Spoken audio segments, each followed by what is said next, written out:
When I was just a kid, Grandpa's stories were like a gateway to another world, blending the edges of reality with times long since past.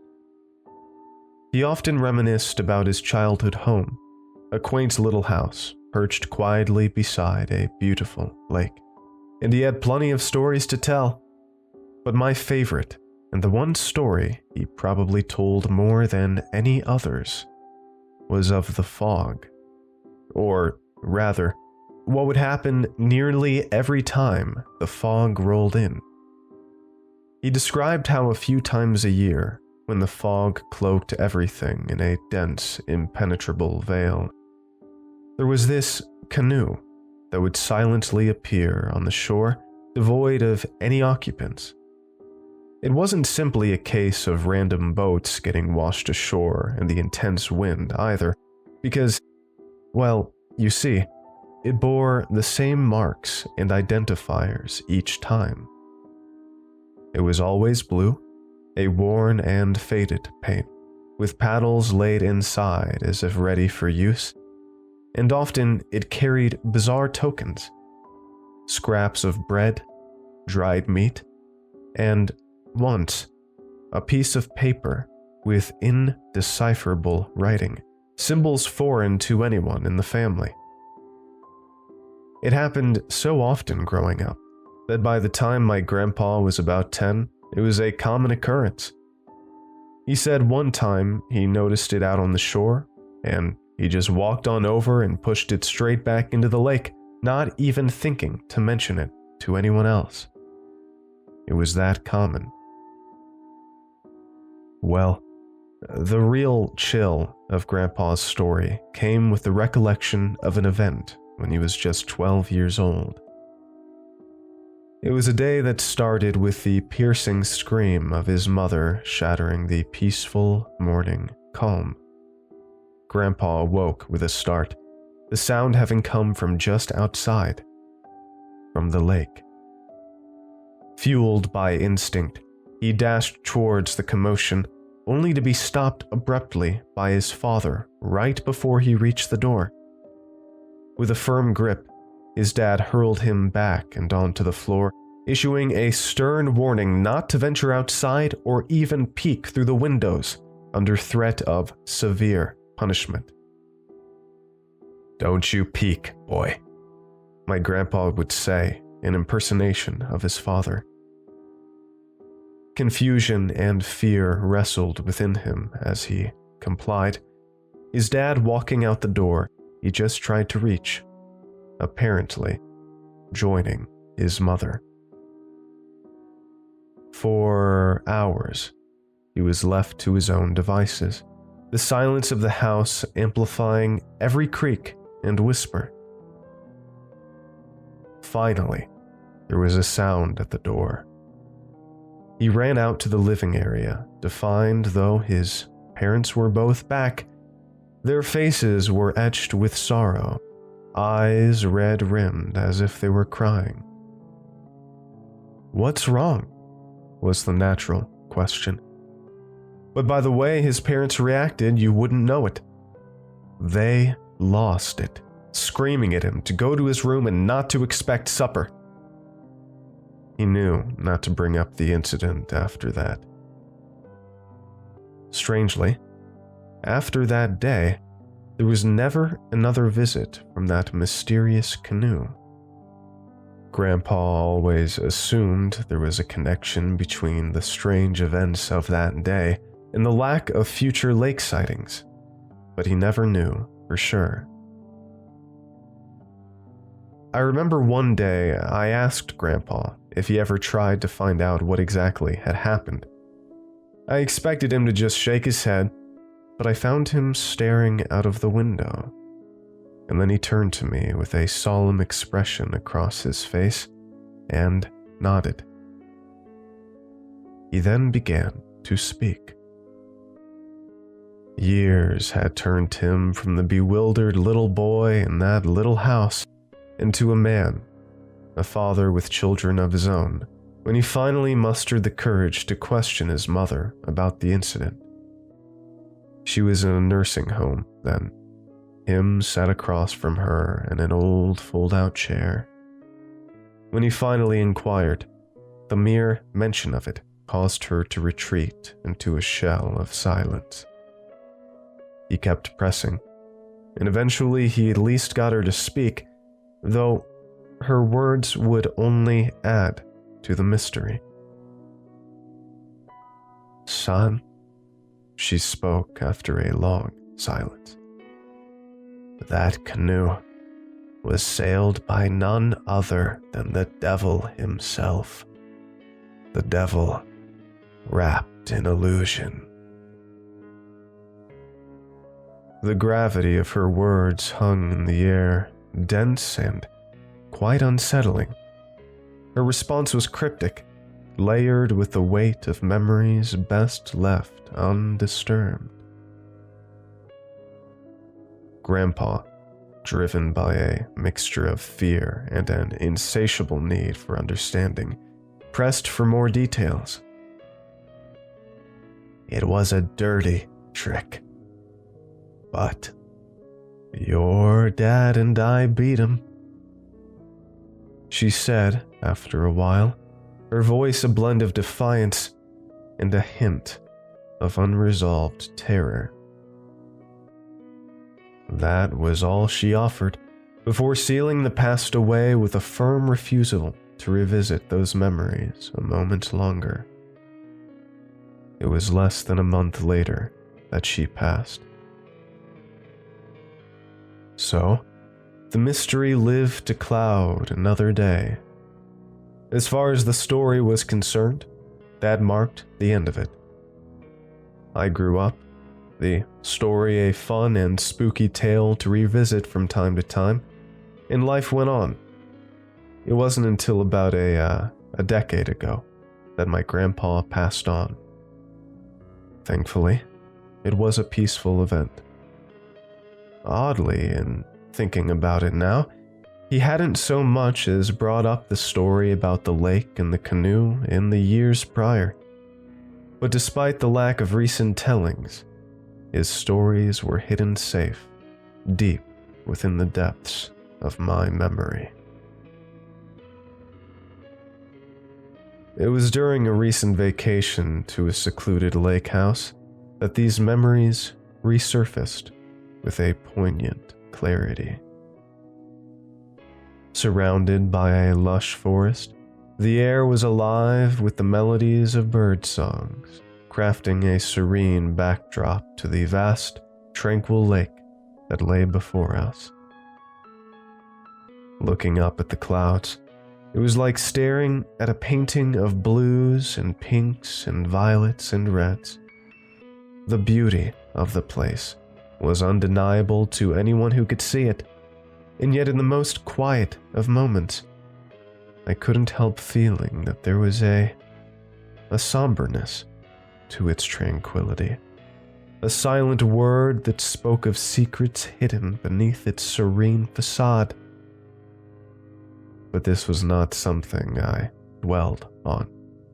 The place was too gorgeous to not enjoy, and I found it was just the break I needed to relax and recharge with my wife and my two beautiful children. On the last night of our stay, as if drawn from the pages of Grandpa's tale, I let out a hearty chuckle as I stared out of the window as a dense fog swept over the lake, transforming the usually bright and earthy landscape into a scene from another world. The silver mist hugged the water and trees, blurring the lines between land and lake, reality, and the stories that danced in my mind. It was as though creatures of light and shadow danced through the mist before my eyes. I made my way outside to the back deck, and with a cup of chamomile tea warming my hands, I found myself lost in thought, staring forward, bathed in the mist, the fog inviting me to think about Grandpa's old tale and reminisce I did. It was as I continued staring out into the lake that a shadow suddenly emerged from the haze. The outdoor light on my deck, a solitary beacon in the dark, stretched to cast its glow on the water, revealing a shadowy mass inching closer to our backyard from the direction of the river. A jolt of fear shot up my spine, Grandpa's story suddenly losing its nostalgic bliss and gaining the weight of an horrific reality. I felt compelled to run back inside and get my wife, but as I turned to run inside, I froze. I thought about how bizarre and quick this was all happening, and suddenly pondered the possibility that I was maybe simply seeing things in the shadowed fog. Probably best not to make a scene of things, regardless. Turning back around, I fought the dread working its way through my body and tried to understand what was before me. I stepped off the deck, moving towards the unknown with cautious steps. As I came closer, I became absolutely positive that whatever was before me, it was really there. The silhouette of the ghostly canoe became ever clearer. My heart pounded with a mix of fear and, oddly enough, an undeniable pull of curiosity. What was this thing? It was unlike anything I had ever seen before. The mist seemed to part just enough to reveal its form, grounded eerily on the shore. But it was the figure aboard that arrested my attention. A man, if you could still call him that, who looked as though he had been carved from time itself, ancient and withered, yet standing with an unsettling presence. He was almost entirely shadow in this horrid light, but the details I could make out were striking enough. His smile, if one could call it that, was a grimace of emaciation, revealing a story of centuries in the creases of his face. It was like I was standing before a man no younger than 1,000 years old. As his head looked down for a moment, I realized he was wearing a hat, like a fedora or maybe a small cowboy hat. I know you've heard the stories. I know you know who I am, he uttered in a voice that seemed to weave through the fog, reaching me before I could even process his appearance fully. No, I managed to reply, my voice steadier than I felt. The truth was, I didn't know him. Grandpa's tales never mentioned a man accompanying the canoe, and I was sure I'd never seen this man before in my life. Ah, well, there are more surprising things in the world. I bet your old grandfather was kept in the dark.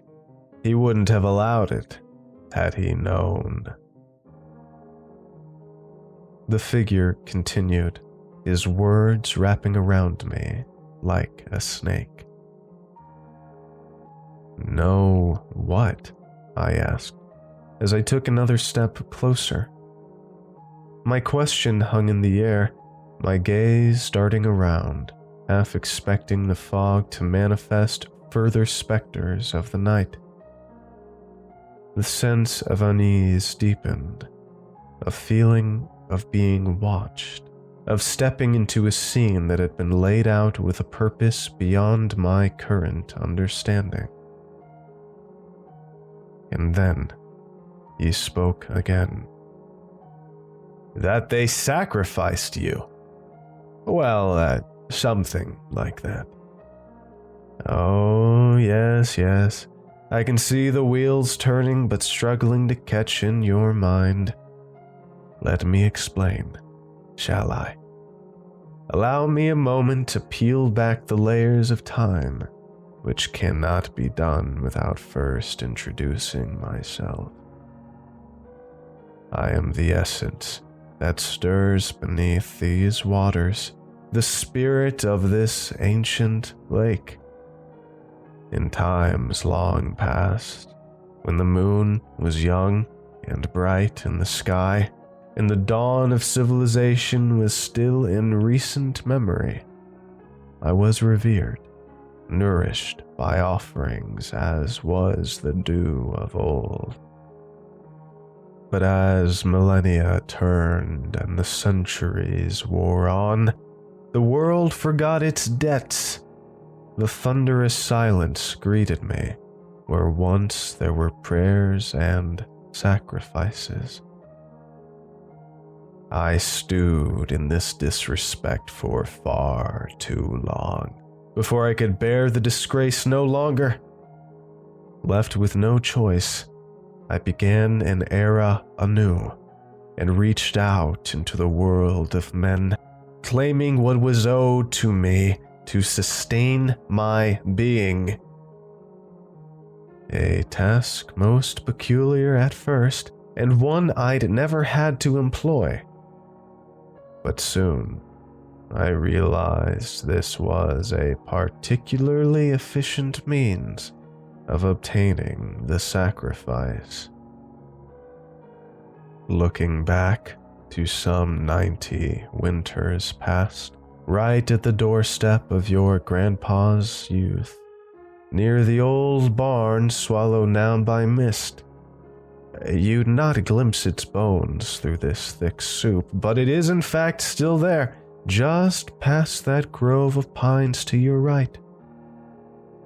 It was there I encountered your great-grandmother, her hands caressing the stream's cold skin in the dawn's embrace. A chosen one, I declared her. Her sacrifice was meant to feed the cycle for years to come. Yes, all was as it was meant to be. Ah, but the despair in your great-grandpa's eyes, what a sight! I rejoiced in the face of the man as he unraveled before me, pleading with the fervor of the damned, offering up his soul to shield hers. She was already in my grasp, utterly helpless, and your grandpa's father knew this too well. Perhaps I was amused by the sight, or was simply curious, but we discussed the situation at hand, your great-grandfather and I, and struck a most peculiar bargain.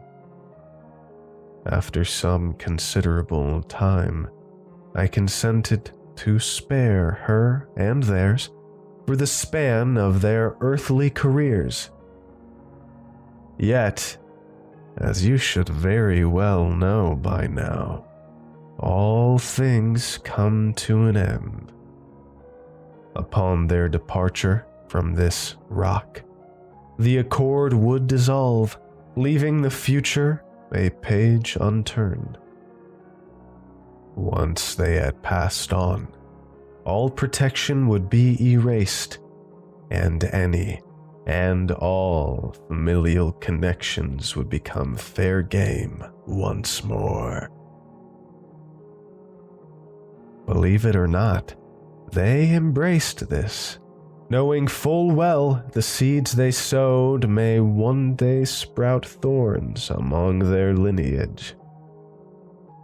And now, as if drawn by the strings of fate, here you stand, right at the shore of this very lake, the due time now upon us. You, ripe for the reaping, could join me on this silent voyage into the embrace of the mist. All that is necessitated from you is to simply walk forward, step onto this vessel, and you shall simply fade away, releasing your energy to be absorbed into mine. Yet, as the eons have lent me wisdom, so too have they bestowed a sliver of mercy. So, I offer you a similar out as your ancestors. You may take your wife and your kin and leave this place in safety.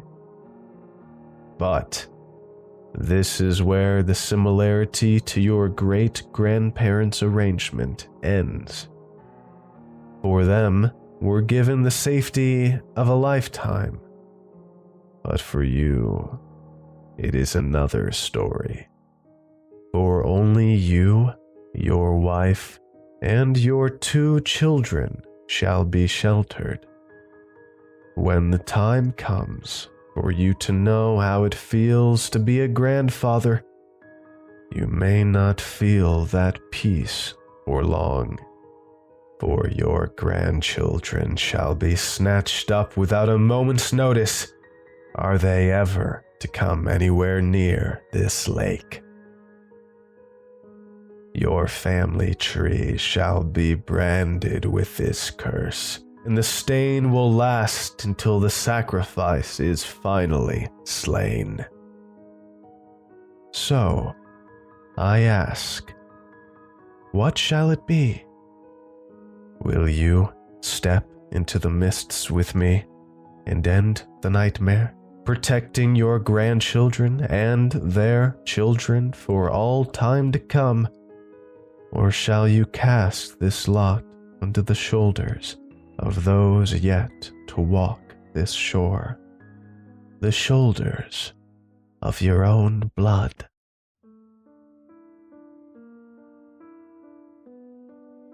As his words fell upon my ears, I felt like I was on the verge of passing out. The terror that enveloped me was absolutely suffocating, a primal fear that clawed at the very essence of my being. The gears in my mind turned at full speed as I tried to compute the words I'd just heard.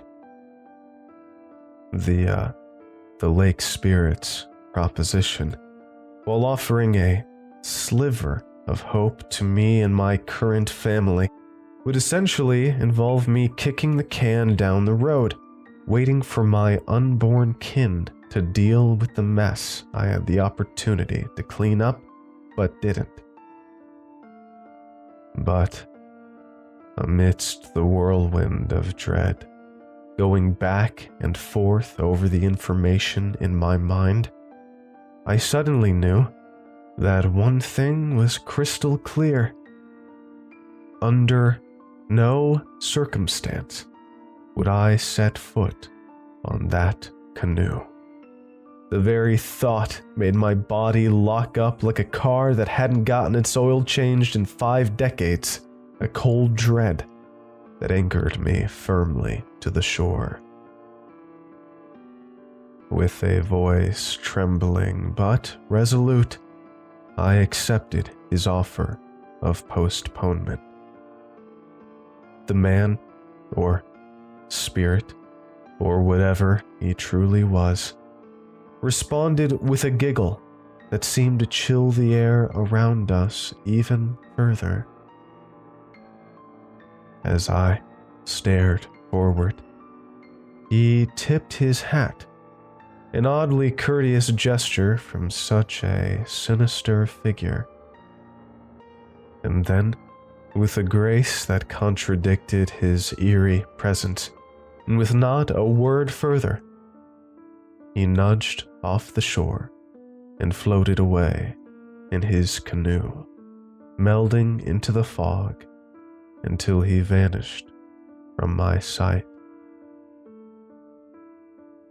My heart pounded as if it sought to escape my chest, and the moment I was sure he was gone, I turned and sprinted back to the safety of the lake house.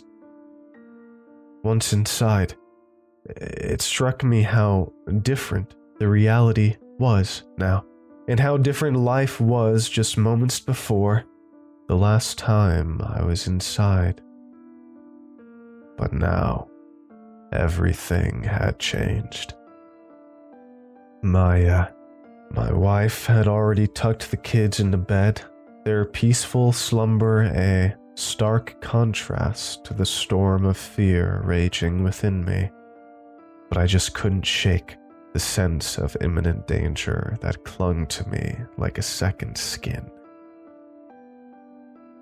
As I realized I just couldn't stand another night in this house, and with a haste born of sheer panic, I woke them all, ignoring their confusion and protests, and told them again and again to pack up and get ready for a long drive home. I explained nothing as we piled into the car, the urgency of our departure pushing us into the night. The drive home was a blur, each turn of the wheels distancing us from the lake, from the fog, from the haunting choice laid before me. My wife seemed absolutely irate with me, though that would lessen in time to simply worry in my bizarre behavior. Yet, even as the miles widened between us and that cursed shore, the echo of the lake spirit's words lingered, a specter that no amount of distance could erase. The fear, palpable and relentless, was a constant companion as we fled from the darkness back into the semblance of our normal lives. I have spent countless nights wrestling with the memory of that fog-enshrouded encounter, trying to even dismiss it as a trick of the mind, a product of exhaustion, or the stirrings of an overactive imagination. Anything to avoid confronting the chilling reality of what transpired. At times, I nearly succeeded in convincing myself it was all just a vivid nightmare, an echo of Grandpa's stories morphed by the shadows of sleep deprivation in an unfamiliar place. But the illusion of peace is a fragile sanctuary indeed, shattered last night by the sudden recollection of a memory from my childhood, so potent it pierced through the veils of all denial and doubt. I shot out of bed from my sleep like a rocket at the revelation. Though my grandfather's passing is etched unforgettably into my mind, his parents' passing, my great-grandparents, were distant memories, shrouded in the haze of childhood innocence. I barely have any memory of them, and the few I do are mostly enforced by old photographs my grandpa and parents always kept around. But of the two, my great-grandpa lasted the longest. And as luck would have it, I suddenly recalled the very last time I saw him with intense clarity. I was about 7 when my mom took me to the nursing home, his once robust frame now surrendered to the ravages of time, confined to this sterile environment. As I stood there, a simple child trying to understand the sight before me. I watched as he summoned the last reserves of his strength to wave me a little closer. I looked to my mom, and after she gave me a short nod of approval, I did so. With a deliberate, shaky motion, he lifted the oxygen mask from his face when I noticed eyes that held the weight of a lifetime of unspoken secrets and warnings. Then, in a voice barely above a whisper but laden with urgency, he imparted a simple command that, though I didn't understand at the time, it now took on a whole new meaning. He stared me straight in the eyes as he whispered, "Stay out of the lake."